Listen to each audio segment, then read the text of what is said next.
Hey everyone, and welcome back to the Jack and Ian Show. I'm Ian Nepetian, this is Jack Laughlin, and today we have a very special episode for you all as we're joined by TCU first baseman David Bishop. David, thank you so much for coming on the show. Welcome to the show. We're so glad to have you here, and even though you guys are coming off of a tough homestand, I just want to congratulate you on a very successful first start to the season with TCU, but not just for TCU, but also your college career, so thank you. Yeah, I really appreciate it. Thanks for having me. Yeah, so I guess we can just jump straight into it. I kind of want to start with you and how you came to TCU. Mm-hmm. I know you're a freshman here, and I know about the recruitment process with you. Obviously, you're from Georgia. And so I kind of wanted to ask you, what were some factors that led you to TCU, and what were certain things about the program or the school that kind of, I guess, led you here? Yeah, so the baseball recruitment process, it starts pretty early, unlike basketball and football, two other pretty big sports where, you wait till your senior year, then it's like a big thing, especially for higher recruits. And so it was my summer after my sophomore year, and it's really like a gray area. Like, you're not really supposed to be talking to college coaches, but there's always a loophole in a lot of things.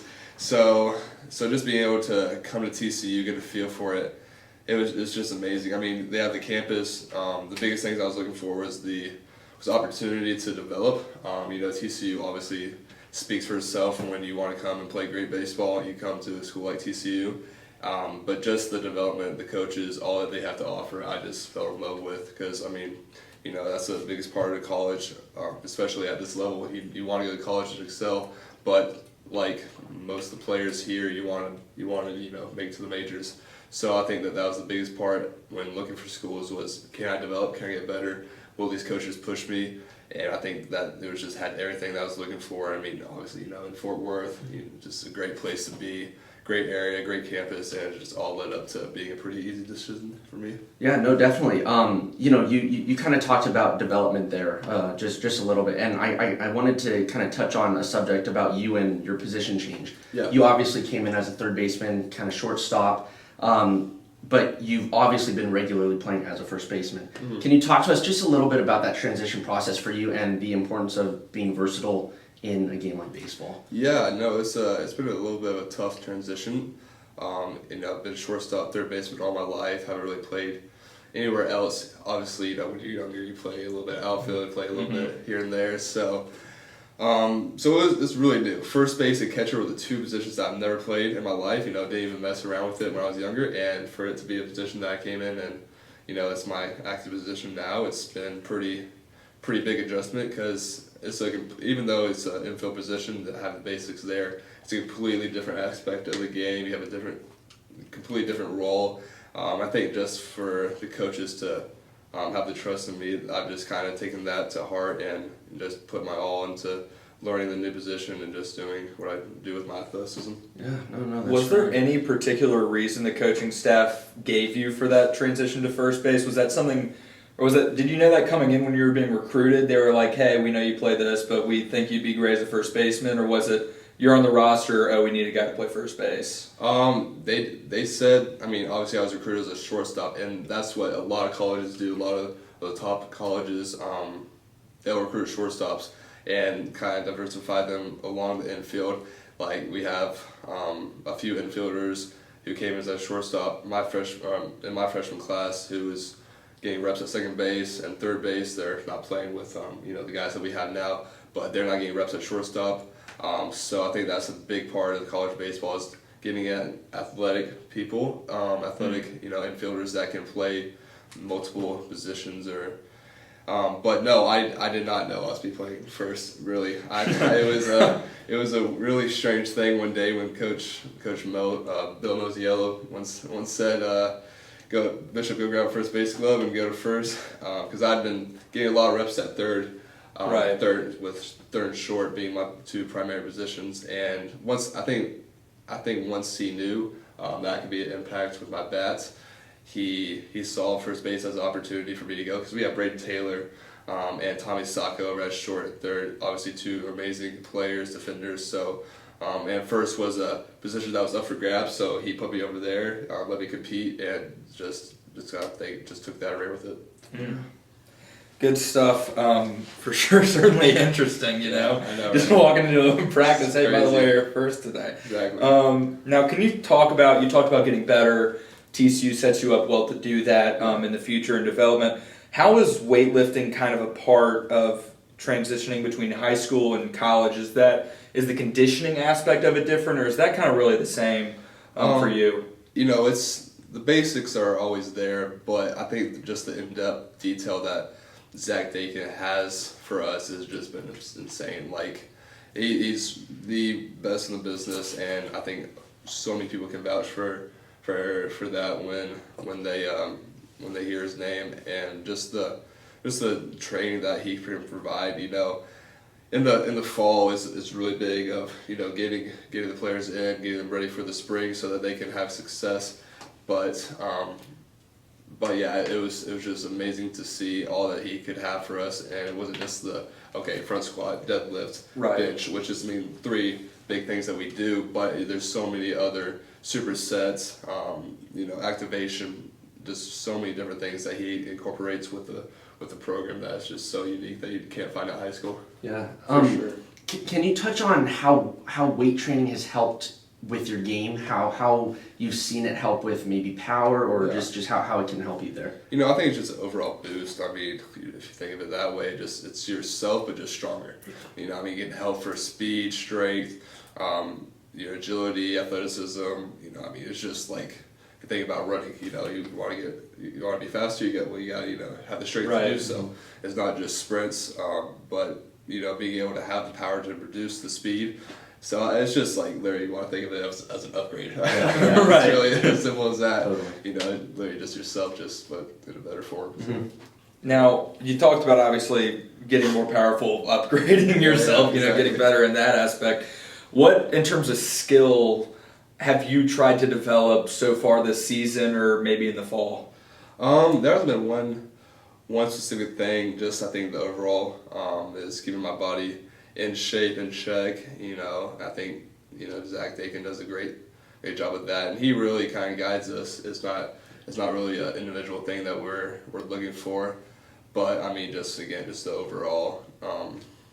overall basics of it. Just, you know, trying to get my whole body better in shape, faster, quicker, and he has a, you know, same movement over maxes, and he's not going to have us just come in there and just lift so much that we can't handle it, and just, you know, max rep like every other week. So he's done such a great job about at what he does. So Yeah, for sure.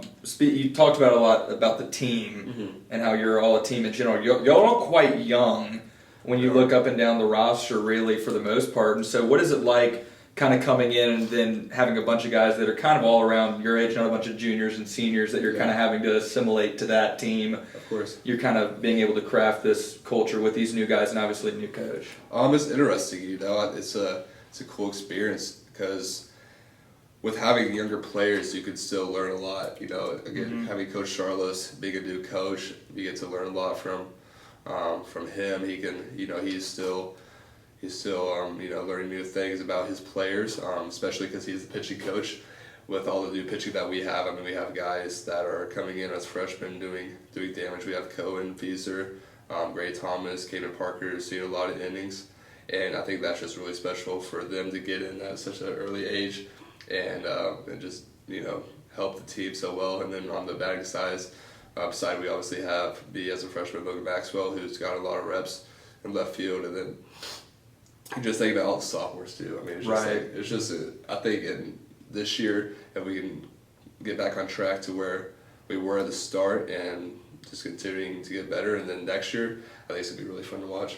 Right. You mentioned get back to where you were at the start, obviously a rough patch just having happened. What does it take to get back on track? You know what I mean? Because that can kind of be something that's intangible a lot of the times. I think it's just like kind of a boost, you know, just kicking the butt that we just need to, you know, really focus up. And I think we just got to a point where it was just kind of cruising, and just kind of taking things for granted, where we needed to play every game like it, you know, it was our last game. So I think that if we can get back to that mindset of just going out there, competing, fighting like TCU has such a great reputation of comebacks, you know. I think that's the biggest thing over the years. of how we are able to fight. And I think if we can just find that and bring it back like we were at the beginning of the season. I mean, even the first game, we were down, and in the ninth inning we tied it and then put us in front. I mean, it's just unbelievable what we can do if we, are in the game 24/7. So yeah. So obviously, you guys have a great lineup of hitters. Mm-hmm. You're obviously batting behind guys like Elijah Nunez and Braden Taylor. Talk to us a little bit about how is it batting behind those guys, and what does that do for your approach to the plate? Yeah, it's so awesome having those two guys in front of me. I mean, everybody talks about like, hey, you're a freshman getting a lot of RBIs, like you're doing really well. Mm-hmm. Batting with people in scoring position, it's like, well, I mean, I only get RBIs because these guys are getting on base like right. At the time they get up to the plate. So, I mean, having those guys that the other team has to worry about takes a lot of pressure off me. Because, I mean, in high school, a lot of times being a D1 commit, you're, if not, one or two, the only one on a team. And for my instance, I was the only D1 commits. We had a couple of D3, but teams definitely come for you. And so for to have a whole team that's stacked, and especially those two guys who are in front of me, a few times this year teams have intentionally walked Brayton so that they can get to me. I think it's just pretty special to have those guys in the lineup. Yeah, definitely. Yeah. Now, we talked a lot about the game and the actual game aspect part of it. Now, do you have any pre-game rituals, post-game rituals? Does the team have any? You individually? We all have our different little superstitions, but I don't know if we'll have a big thing. We obviously have a routine that we go through, right? But I don't know. It's just really weird stuff, like putting your belt loop on the same one, even though it might be a little tight. Walking the same way to enter the game. It's super strange. We're all pretty superstitious, but nothing big. We have our pregame routine that we go through, like our BP, in and out, but that's just pretty standard stuff. Yeah, for sure. You talked about growing up Georgia, playing in high school. Was there a particular player that you can remember maybe from a young age that you can point to and say, yeah, I took a lot from their game in terms of how I feel like I play? I can't say that there was simply one player, but I think just growing up right next to Atlanta, having the Braves right there. Right. You have Freddie Freeman's batting. You have the Chipper Jones glove. Now, Dansby Swanson. I actually got to practice with Dansby Swanson once, so I'll have that. It's a claim to fame memory. It was me and him one-on-one session, so I'll always have that to right. have it back in my pocket. But there's never been one guy really. I like to take a lot of different guys' best strong suit and kind of go after that. You have guys like Ronald Acuna, who is his base stealing, his at bats. I like to follow him. I like to follow Freddie Freeman because of his play discipline, being able to stay on balls. So, but yeah, not typically one guy, but just a lot of guys that have really good strong suits. Were the Braves it growing up for you? Was that the team you always rooted for, or did you really have a major league team at all? Yeah, the Braves have always been my team, really. Yeah. I don't know, just being in Georgia, just a team you got to follow. For sure. But I just love the guys there. Such a great community and everything. Yeah. Right. Yeah. And then I guess also on top of that, being in the Southeast, the SEC obviously is a great baseball conference. Yeah. You grew up a fan of any of those schools? Obviously, my allegiance in the SEC lies with Auburn. But actually, I was going to hit on that. My whole family basically went to Auburn. So, really? War Eagle? Yeah, so I'm an Auburn fan. My parents went to Auburn. My aunt went to Auburn. A few other relatives. So yeah, Auburn is it's a place for me. Okay. A place to root for when I was younger. For sure. Awesome. So that would have been the SEC. I just think of SEC baseball as obviously the Big 12 is fantastic. You got obviously a bunch of really good teams this year, and then but I was able to go down in the fall.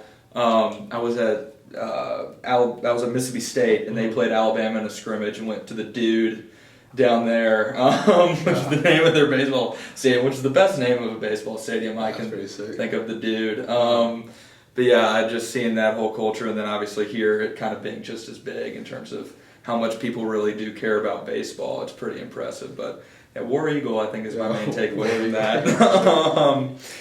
So for a lot of us, we can't fully appreciate the time commitment that baseball can take up. It can lead to busy days, I'm sure, especially once once spring rolls around and right before the season starts. What's an average day during the season kind of look like for you, particularly like a game day? I'll walk you through like a non-game day and a game day for me. It's pretty hectic. So today, I'll walk you through today. I had a 8 a.m. class, 9 a.m., get a break in between for just catching up on some sleep if I need to, getting some food in, maybe do some homework if I need to, and then I have a 12 o'clock class. I have a 1 o'clock lab, and Goodness. then right after that, I go straight into weights. And then today I had a meeting at 4:15, and then I'm doing this, and then I'm going back to the meeting after that. Wow. And then I have a 8 o'clock tutoring session. So yes, even though Mondays are considered our off days for practices, it's never really feels like an off day for me. But moving into the game days, if it's an away game, we'll travel on Thursday, so we can have Friday to get familiar with the field. We go over there and practice on the opponent's field, get to use their field just so we get adjusted to it. And then but for a home game, we'll do our thing for most of the day, and then once it becomes about like 2:30 or 2 o'clock, we have to be at the field, get our food in, and then just do BP, ground balls, all the good stuff before a game, and then once the time rolls around, it's go time. Yeah, for sure. So there you kind of talked and touched a little bit on the differences, or I guess some of the things that come with playing college baseball or just college sports in general, right? Just being busy constantly, having to deal with school and sports back to back. So for someone that's playing high school baseball and other, I guess, aspiring college athletes that want to play at a D1 level just like yourself, what kind of advice can you give them as they start thinking about this? If you love it, you love it, and even though it is a grind, I mean, if it's your passion, you're going to work hard at it, and it's going to be something that you do majority of your time.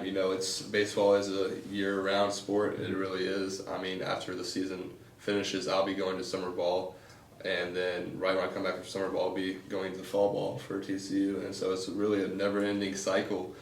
But I mean, again, just whatever you do in life, just the passion has to be there. Right. And if it is baseball or sports in general, I think that you got to follow it and just work your tail off if you want to be successful. Yeah.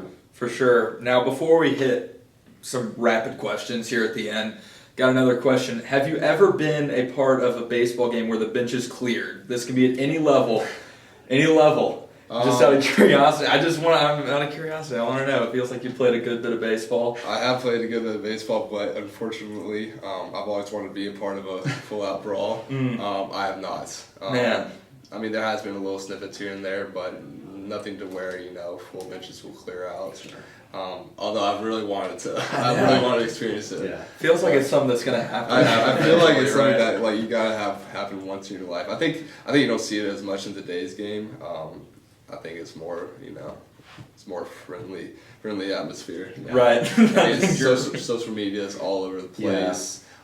Back in the day, you didn't have that as much. So, if you knock someone out, you're not gonna get canceled. So, so it might be a little bit more friendly, but it would be a cool thing to experience. I feel like if you play enough baseball, surely at one point someone's think gonna do so. something stupid enough to where the I feel like I've had some benches are pretty gonna clear. stupid and angry teammates. I don't know how it hasn't happened yet, but I don't know. Yeah. Man. Maybe. That's too bad. I'm hoping maybe not while you're at TCU for the sake of the school. I feel like we'd probably get fined or something if that happened. Probably would. Probably. I feel like if it would have happened in my career, it'd probably be in the majors. Minor league, wherever. Yeah.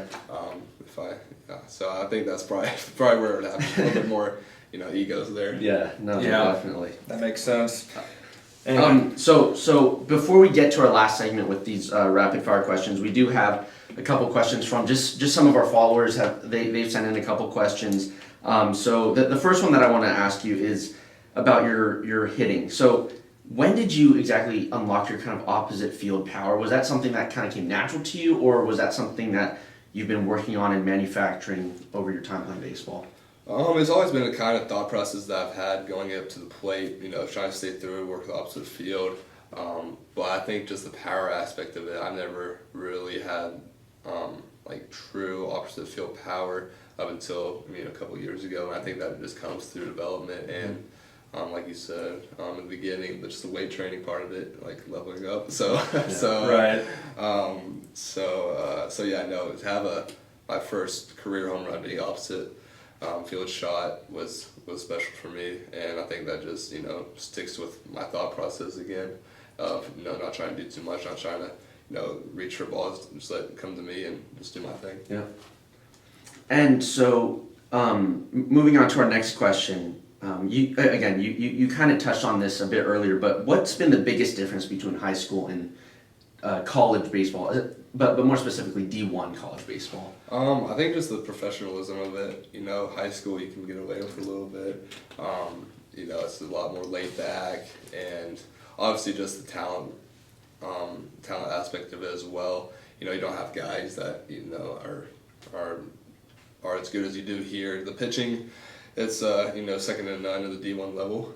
You have guys that are still 24 years old that you're facing. In high school, even if you might be a freshman, you still don't have like 5th and 6th year seniors in high school. So to have those guys still in the program at these schools, it's definitely a different thing that you have to adjust to. But it's something crazy, that I found out once I came here. And still, guys are going to try to come at me with fastballs, and you got to attack the fastballs, and sit on the off speed. So it's nothing, anything drastic. Everybody's just better at what they do, and you just got to stick to your routine and just trust it. Yeah. All right, so now we're going to do some rapid fire questions. Let's go. We'll see how this goes. What is your favorite sport or baseball movie of all time? Probably 42. Really like 42. Yeah. It's a good one. Now, what's a favorite fast food spot? Chick-fil-A. Chick-fil-A. Nice. There you That's go. the boy of the South right there. Yeah. Exactly. Real Georgia guy. Real Georgia answer. Yeah. Real Georgia answer. Okay, walk-off or game-saving defensive play? Walk off for sure. Walk-off? Yeah. Yeah, that's Yeah. fair enough. I mean, everybody loves the bat, dude. Yeah. Everybody Yeah. loves having the feeling of the offensive win. So I mean, there's no way I could say defensive Yeah. play. Best player you've ever played against? Probably best player. Can I do played with? But no. Hold on. Come back to me on that one. Okay. Do you have a favorite candy? Skittles. All right, that's fair. Best walk-up song of all time is? My Blue Notes by New Girl. Okay. Very nice. Do you have a hidden talent? I could juggle. Ooh, very nice, very nice. Who's the funniest guy in the locker room? Gray Rogers. Gray Rogers? Yeah, he's hilarious. Nice. And then what's your favorite thing to do outside of baseball? I like playing poker. Nice. It's kind of a weird thing that I like to do in my free Yeah, time, yeah. but either that or golf. I like to go to the driving range, just kind of let the driver eat. Yeah. Not very good at actual golf, but Sure. I'll go to the driving range and try to swing as hard as I can. Yeah. That's fair enough. If you could still smoke cigars in the dugout, would you? Probably wouldn't. Never smoked in my life, but no, I probably wouldn't. No. I'd be too scared of it affecting my lungs and just collapsing. That's fair enough. Grounding first base or something. Yeah. No, I get that. And then let's see. Lastly, I do know that you're a Braves guy. So who's gonna win the World Series this year? Is it the Braves Oh, back yeah. to back? Oh yeah. Yeah? We replaced Freddie Freeman with Olsen. So so hopefully you can live the legacy that Freddie Freeman left. Sad to see him go to the Dodgers, Yeah. but whatever. They have the money. Yeah, they certainly do. So LA, whatever. I'm not going to dwell on it too long, but they can have him. I mean, whatever. Win a ship and leave. Yep. Well, David, thank you so much for coming on. We do want to be respectful of your time. So again, just thank you so much for coming on today. It's been a real pleasure getting to know you and just having to just sit down and talk to you a little bit. So thank you, man. Yeah, I really appreciate y'all having me. And to go back against the player, I'd say Harry Ford. Okay. Y'all know who that is? I don't think so. Who Harry is it? Ford. I played with him growing up. I might have played against him once, but he was drafted, I think, 11th or 12th. Oh, okay. Really? Yeah, last year in the 2021 draft. So he's in the minors right now. So he's he's always been a guy who just had so much talent. So I hope the best for him. But, Yeah. No, I'll look out for sure. Yeah, look him up. Yeah, definitely. Well, for the folks at home, thank you so much for tuning into another episode of the Jack and Ian Show. And we do want to thank you for your continued support as always. For more content, make sure to subscribe down below. Check us out on Spotify and follow us at the Jack and Ian Show on Instagram. Be sure to watch David and the rest of the TCU baseball team take on UT Arlington on Tuesday, as well as their series against UT Austin starting this Friday. But until next time, we'll see you guys later. Thank y'all.